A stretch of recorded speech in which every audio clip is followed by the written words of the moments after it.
Il-ħela ta' ħin għall-poplu Malti Wawċi jissarraf f'impatt negattiv għall-ekonomija. F'dawn l-aħħar 2 deċenji kienu bosta ċittadini Maltin li ħlew ħinhom fis-swali tal-isptar il-qorti jew f'taqtija kontra s-sistema ta' infrastruttura. Fuq wan il-Prim Ministru Joseph Muscat qal li gvern ġdid qed jaħdem biex jiffranka ħin il-poplu Malti. Jien minn naħa tiegħi bħala mhux avukat naħseb nifhem ħafna iktar il-frustrazzjoni tan-nies illi tidħol il-qorti dik il-geġwiġija għax geġwiġija. Kulħadd jaħbad f'xulxin, nies barra bil-qiegħda fuq il-bankijiet, xi ħadd joħroġ jgħajjat isem, u mbagħad jgħidlek tidħol ġewwa tagħmel 5 minuti u jgħidlek differita u mbagħad ħaġa, mbagħad tgħid tara jien ħlejt nofs nara hawnhekk biex ġejta u ma ġara xejn, jgħaddu snin.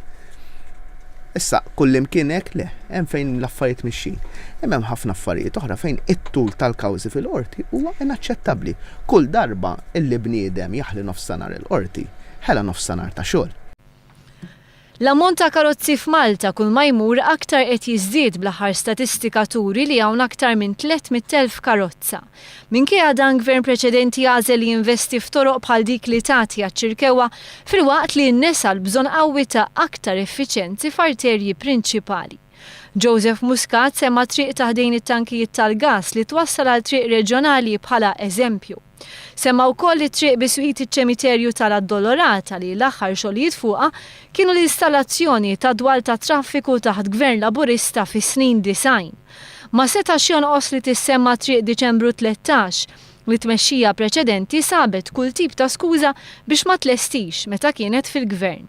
Il-gvern preżenti kompla l-Prim Ministru qed jisma' l-elementi u suġġerimenti tal-poplu dwar it-trasport, iżda fadal ħafna xi jsir. Al kuntrarju ta' gvern preċedenti tmexxija preżenti tal-pajjiż mhux se titgħażden u mhux se tiddejjaq mid-gergir sakemm jitlesta x-xogħol neċessarju.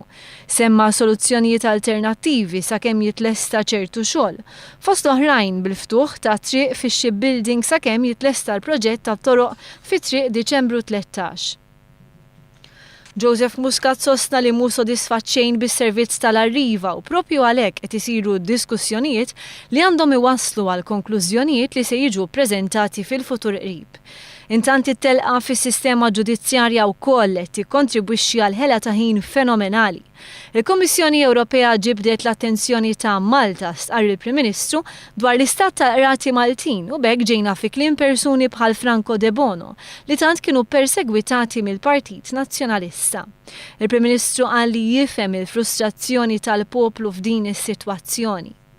Jien dik hija xi ħaġa illi naħseb illi dan il-gvern qegħdin naħduha bis-serjetà ħafna. Teftaħin fid-dipartimenti, teftaħin permezz mbagħad li daħħalna il-Kummissarju kontra l-Burokrazija tgħid li ġifieri issa kollox fuq ir-rubini le.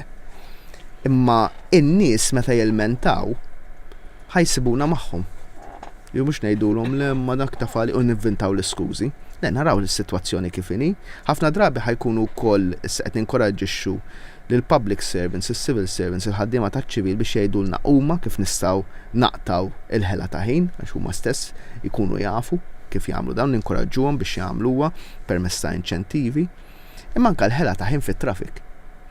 Il-messaġġ tal-Prim Ministru Joseph Muscat ħareġ ċar teħtieġ ħidma b'saħħitha biex ħin kull ċittadin jingħata aktar valur, ħin li jsarraf aktar produttività u ġid ekonomiku u soċjali.